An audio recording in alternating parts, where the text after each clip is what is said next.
કે જેના સર્જક છે પન્નાલાલ પટેલ, પ્રકાર છે નવલકથા ખંડ અને માનવીની ભવાઈમાંથી લેવામાં આવ્યો છે. આપણે ભાગ 2 માં જોયું કે રાજુ છે એ પોતે જ્યારે મહાજન લોકો એવું વિચારે છે કે એની પાસે પડેલું જે ધાન છે એ ગરીબોને આપી દે. સુંદરજી શેઠ એવું વિચારે છે કે જેની પાસે ધાન છે એ લોકો મૃત્યુ પામ્યા છે, એનો મતલબ કે એને ખેડૂતોની હાય લાગી છે કે મહાજન પાસે ધાન છે છતાં પણ એ ખેડૂતોને નથી આપતા, એટલા માટે એનું મૃત્યુ થાય છે. તો મહાજન લોકો તૈયાર થઈ જાય છે કે કાંઈ વાંધો નહીં, આપણી પાસે જે કંઈ ધાન પડ્યું છે એ ધાન અમે ખેડૂતોને આપીએ અડધી કિંમતે, અને અડધું છે એ ધર્માદાનમાં રાખીએ. તો એ ધાન લેવા માટે લાંબી લાઈન લાગી છે. શરૂઆતમાં તો કોઈ નહોતું લેવા જતું, પણ પછી લાંબી લાઈન લાગી છે. એમાં બ્રાહ્મણો હતા, કણબી હતા, ઘાંચી હતા, મહાજન પણ હતા, ઠાકર હતા અને ઘણા ખરા મોટા ભાગના ખેડૂતો હતા. બરાબર. રાજુ છે એ કાળુને એવું કહે છે કે આપણે પણ એ ધાન લેવા માટે જઈએ, પણ કાળુ છે સમાન્ય છે અને ના પાડી દે છે કે ના, હું મારી પેટ છે મૂકીશ નહીં, હું ભીખ માંગવાની. બરાબર. પણ રાજુ છે વિનવે છે કે ભાઈ જો તમે નહીં જાઓ તો હું પણ નહીં જાઉં, ખાલી મારી સાથે આવો, એવો વિચાર કરે છે. અને રાજુ કાળુને લઈ જાય છે. બરાબર. ત્યાર પછી આપણે જોયું તો પેજ નંબર 108 ઉપર પહેલો પેરેગ્રાફ જોઈએ છીએ. પાસે જતા એને ચારે બાજુ નજર ફેરવી. જ્યારે જાય છે ને, દરિદ્ર નારાયણની લાંબી કતાર લાગેલી હોય છે અને ધાન લેવા માટે જાય છે, ત્યારે ઊંચા ઓટલાવાળી મંદિરની પરસાળમાં, પરસાળ એટલે કે ફળિયું, મંદિરના ફળિયામાં સુંદરજી શેઠ આંખ મીંચાઈ જાય એવા કપડાં, સફેદ ધોતિયું ને અંગરખો, અંગરખો એટલે કે ઉપર શરીરના ઉપરના ભાગમાં પહેરવામાં આવતું વસ્ત્ર, સોનેરી તલાવાળી રાતી પાઘડી. જો તલાવાળી એટલે કે છેડાવાળી, આમાં સુંદરજી શેઠ છે એનો પરિચય 2 માર્ક્સમાં પૂછાય છે. બરાબર. એટલે અંડરલાઈન કરી નાખજો. આંખ અંજાઈ જાય એટલા માટે કીધું છે કેમ કે શાટિંગ સિલ્કના કપડાં પહેરેલા છે સુંદરજી શેઠે, એટલા માટે. સફેદ ધોતિયું છે, સોનેરી છેડાવાળી પાઘડી પહેરી છે, ગળે દુપટ્ટો છે વગેરે પોશાકમાં શોભતા ગોળ તકિયાને અઢેલીને ગાદી પર બેઠા છે. બીજા મહાજનો પણ આસપાસ ગોઠવાયેલા છે.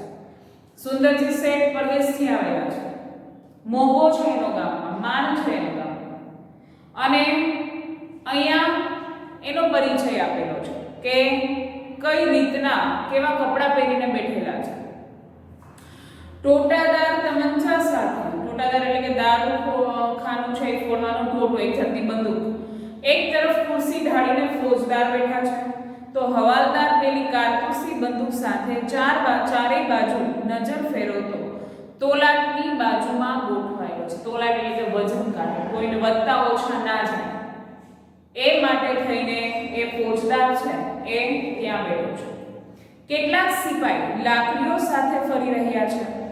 આવનારાઓને છેલ્લે કાઢે છે, લેનારને ચેતવણી આપે છે કે જે આવી ગયા છે એને છેલ્લે લાઈનમાં ઊભા રહેવા માટે કહે છે, અને જે લઈ ગયા છે એને ફરીવાર પાછા ના આવે એ માટે એને ધમકાવે છે. જો ભૂલે ચૂકે ફરીથી આવ્યો તો છાતીમાં આ ટોટો જ સમજી લે, એટલે કે છાતીમાં બંદૂક મારી દેશે. બીજી વખત હવે લેવા માટે લાઈનમાં ઊભો રહેતો નહીં. રાજુને પેલા છેડે પહોંચવા જતા કાળુને આંખે એવા માણસો નજરે પડ્યા કે જેણે ખડામાંથી, ખડા એટલે કે અનાજ કાઢવાની જગ્યા, આ પૂછાય છે એટલે ધ્યાનમાં રાખજો. ખડામાંથી ઉચકાય એટલા દાણા બ્રાહ્મણોને દાન કરેલા. શું કહે છે કે લાઈનમાં એવા લોકો ઊભા હતા કે જેણે જ્યાંથી સીધું અનાજ ખેતરેથી નીકળે છે ત્યાંથી બ્રાહ્મણો ઉચકી શકે એટલું અનાજ દાનમાં આપેલું છે. તો વળી ઘરમાં ધાન નાખવાની એક વખત જગ્યા નથી એવાય ઊભા હતા. કે એવા લોકો ઊભા હતા કે એક સમયે એના ઘરમાં અનાજ એટલું બધું પાક્યું હતું કે અનાજને રાખવાની જગ્યા એના ઘરમાં નહોતી. અરે નાની સરખી લૂંટફાટને શરમ માનનારો ને ભાઈનું દીધેલું ન લેનારો કંગાળ બનીને હારમાં પડ્યો હતો કે નાનું સરખું છે એ નહીં માનનારો અને ભાઈએ આપેલું છે એ પણ નહીં લેવા વાળો એને પણ શરમ માનનારા લોકો છે આ લાઈનમાં ઊભા હતા. અરે ભૂખ જ મૂંડી છે નહીં. કાળું છે એનાથી બોલાઈ જાય છે કે ભૂખ છે એ ભૂંડી છે. નકર વળી કાળીની આંખો ભીની થયા કે સાચી વાત છે ભૂખ છે એ ભૂંડી છે. આવી જેમ વિચાર તો અનેક ઉઠતા હતા જેના ધણી આગળ દુનિયા આખી ભલભલા રાજા મહારાજ ને શેઠિયાઓ હાથ ધરતા આવતા એના જ ધણીને આજે હાથ ધરવાનો એટલે કે માંગવાનો ને તે એક દોઢ શેર પાસે ખીચડી માટે કે એવા લોકો છે કે જેની પાસે દુનિયા આખાના લોકો માંગવા માટે આવતા હતા. ખેડૂત છે એની પાસે અનાજ લેવા માટે આખી દુનિયાના લોકો આવતા હતા અને એ જ ખેડૂતની આજે એવી દશા થઈ ગઈ છે કે એને હાથ ધરવાનો એટલે કે માંગવાનો વારો આવ્યો એવું વિચારે છે રાજુ કાળું. અને એ પણ દોડ પાસે ખીચડી માટે ધીક પડ્યો એટલે કે ધિક્કાર છે એ અવતાર ને ધીક પડ્યું એ જીવતર કે ધિક્કાર છે અવતારને આ જન્મને કે માંગીને ખાવું પડે છે. પણ આવા વિચારો વાળો એક કાળું જ ન હતો, બીજાય કેટલાય હતા જે અહીં ડોકાયા ન હતા. ખાલી એક કાળું જ નહીં બીજા તો આવા કેટલાય લોકો હતા એમ કે છે કે જે માંગીને ખાવામાં શરમ અનુભવતા હતા એ અહીંયા આવીને ડોકાણા પણ ન હતા. શંકરદા ને રણછોડ જીવતા હોત તો એ બીજું ગમે તે કરત પણ આ ભારે પડીને આખી દુનિયા દેખે એ રીતે હાથ તો ન જ લંબાવત. એના ભાઈને એ લોકો જે મૃત્યુ પામ્યા છે શંકરદા અને રણછોડ કાળું એવું વિચારે છે કે કદાચ ને જો એ જીવતા હોત તો એ પણ મારી જેમ સ્વમાનથી જ જીવત. માંગવા માટે હાથ ધરવા માટે લાઈનમાં ક્યારેય ના ઉભા રહે. રાજુ તથા પેલા બે છોકરાઓને લાઈનમાં ઉભા રાખ્યા અને તરત કાળું પાછો વળી ગયો. રાજુને અને રાજુના બે ભાઈઓને કાળું છે એ લાઈનમાં ઉભા રાખે છે નથી રાખતા હતા તો કાળું પાછો વળી જાય છે ત્યાં કેમ કે એને નહોતું ઊભું રહેવું માંગવા માટે ના પાડે છે. સિપાહીએ ટોક્યું એ ઠૂઠિયા ક્યાં જાય છે એમ જો ગમે તે રીતે ગમે એને બોલાવે છે. એક સિપાહી છે એ એવી રીતે કાળુને બોલાવે છે એ ઠૂઠિયા તું ક્યાં જાય છે? ક્યાં તે? મારા મુકામ પર. કાળું જવાબ આપે છે મુકામ એટલે કે ઘર પર. ક્યાં જાઉં છું? મારા ઘરે જાઉં છું. કાળુએ પાછળ જોયા વગર જ કહ્યું પગ તો ચાલુ જ હતા. પાછળ નથી જોતો કે કોણ છે એમનેમ જવાબ આપી દે છે અને આગળ ચાલે છે. અરે ઊભો રે એ જરાક સુનતા નહીં હે. જરાક એટલે હિંસક પશુ આપણે ખબર છે જરાક પશુ છે એને એવી રીતે બોલાવે છે કે જરાક જેવા ઊભો રહે સાંભળતો નથી હું તને બોલાવું છું તો. કાળું ઊભો રહી ગયો કહ્યું પણ મારે નથી ખાવું ધરવાનું પછી મારે દાનનું આપેલું નથી ખાવું માંગેલું નથી ખાવું તો પછી શું કામ ઊભો રહું એમ કે છે. કેમ નથી ખાવું? આ બધા લે છે ને તું કેમ ન લે? મોટો લાડ થઈ ગયો છે એમ. લાડ એટલે કે સાહેબ બધા માંગે છે તો તારે શું કામ નથી માંગવું? સિપાહી છે એ કાળુની સાથે એટલી જબરજસ્તી કરે છે કે તું માંગ એમ. કાળું ના પાડી દે છે તો શું કહે છે કે તું કઈ મોટો સાહેબ છો? કાળુને તો આ જબરજસ્તી નવાઈ લાગી ને એ તંગ બન્યો. એને તો આ જબરજસ્તીથી મંગાવવું એને નવીન લાગે છે અને તંગ બને છે એટલે કે એનો ગુસ્સો છે એ દેખાય આવે છે. લાટ હોત તો લેત પણ કણબી છું એટલે નહીં લો. શું કહે છે કે ખેડૂત છું. જો લાટ એટલે મોટો સાહેબ હોત ને તો લાઈનમાં ઊભો રહી ગયો હોત પણ હું એક ખેડૂત છું હું નહીં લઉં. તું તૂટી જઈશ તોય નહીં લઉં. ચાપી દેવો હોય તો ચાપી દો ઠોટો આ ઊભો. જો તારે બંદૂક મારવી હોય તો મારી દે છે હું આઈને ઊભો છું. પણ બાકી લાઈનમાં ઊભો રહીને તો હું નહીં જ માંગુ. માનવીની એ આખી કતાર ડોક ફેરવી રહી છે, માંગવા માટે ખીચડી લેવા માટે ઊભા હતા. એ આખી લાઈન છે એ કાળુ અને સિપાઈ નો જે વાર્તાલાપ થાય છે એ સાંભળવા માટે ઊભા રહી જાય છે. કાળુ સામે ધરતીના છાયા સામે તાકી રહ્યો. છાયા એટલે કે પુત્ર. કાળુની સામે જોવે છે, જે ધરતીનો પુત્ર છે, ખેડૂતને ધરતીનો પુત્ર કહેવાય છે, બરાબર? એની સામે જોઈ રહી છે. ખુદ પેલા ફોજદાર અને સુંદરજી શેઠે ઊંચી ડોક કરી. સુંદરજી શેઠની બાજુમાં જે ફોજદાર ગન લઈને બેઠો હતો ને એ જુએ છે, અને સુંદરજી શેઠનું પણ ત્યાં ધ્યાન વયું જાય છે. સિપાઈ અને કાળુ નો જે વાર્તાલાપ થાય છે ત્યાં સિકાઈને ગળદાપાટું કરે તે પહેલા તો એમણે એક મહાજનને મોકલી કાળુને પોતાની પાસે બોલાવ્યો. ગળદાપાટું એટલે કે લાત અને મુક્કા મારે. એ પહેલા તો સુંદરજી શેઠ છે એક મહાજનને મોકલીને કાળુને પોતાની પાસે બોલાવી લે છે અને પૂછ્યું, કેમ ભાઈ પટેલ, તો આ પેટ્યું નથી લેતો? આજે ધર્માદાનો આપીએ છીએ, દાન આપીએ છીએ, એ તો શું કામે નથી લેતો એમ કહે છે. પેટ્યું એટલે કે ધર્માદાન. કાળુ શું જવાબ આપે? ને આપે તો એના મનથી તો ખાતરી હતી કે આ લોકો એના જવાબને કણબીના દિનને નહીં સમજી શકે. કાળુને કાંઈ જવાબ આપવાની ઈચ્છા થતી નથી. એટલા માટે કેમ કે એ વિચારે છે કે હું જે કંઈ જવાબ આપીશ એ જવાબને આ લોકો છે એ સમજી શકવાના નથી. સામે પડેલો આ ધાનનો ઢગલો અમારો એમ કહીશ તો ઉલટો ટોટો ચાપી દેશે ને વળશે કઈ નહીં.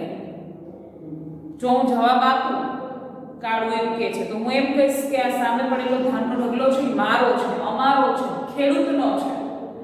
જો એવું કહીશ તો ઉલટાની મને ગન મારી દેશે.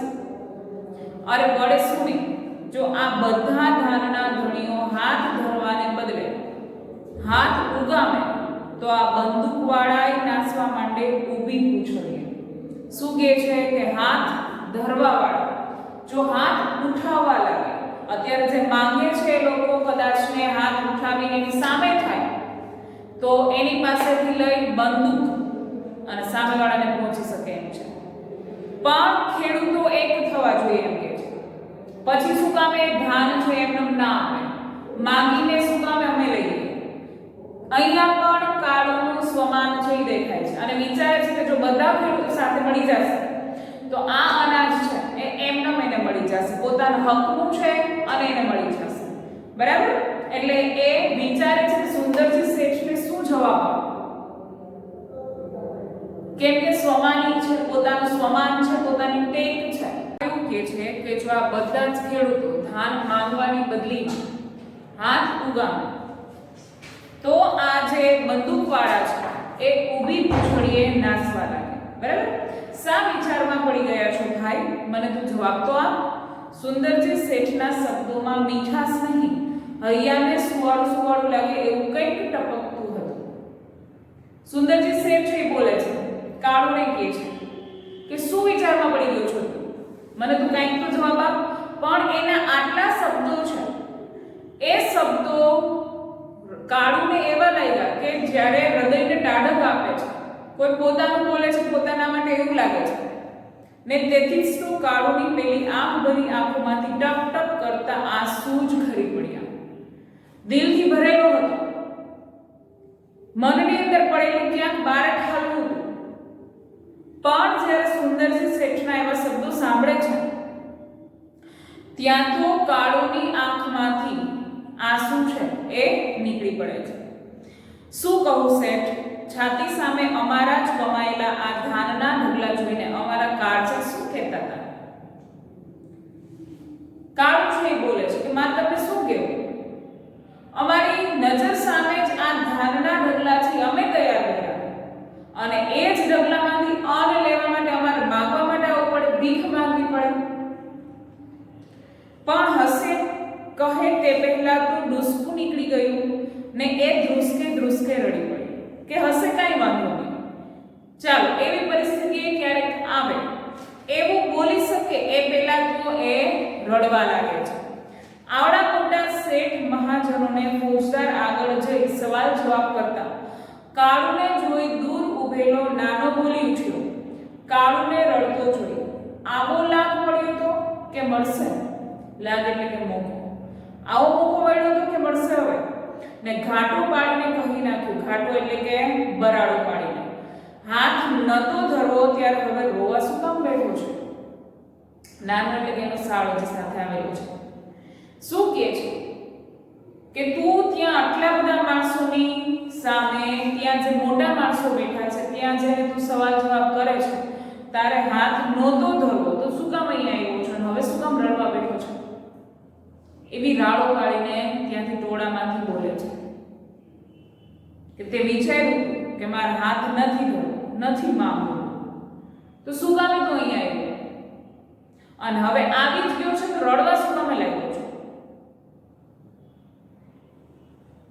કાળુના મનમાં રહેલી જે કરુણતા છે કે પોતાનું ધાન છે પોતાને જ માંગીને ખાવું, કાળુ એવો વિચાર ધરાવે છે કે મરવું સારું પણ માંગવું નહીં સારું.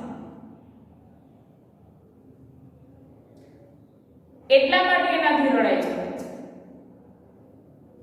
અને અહીંયા સુધી આપણે આપણો ભાગ છે એ ત્રીજો રાખીએ છીએ. બાકીનો ભાગ છે આપણે આગલા લેક્ચરમાં જોઈએ છીએ. Thank you.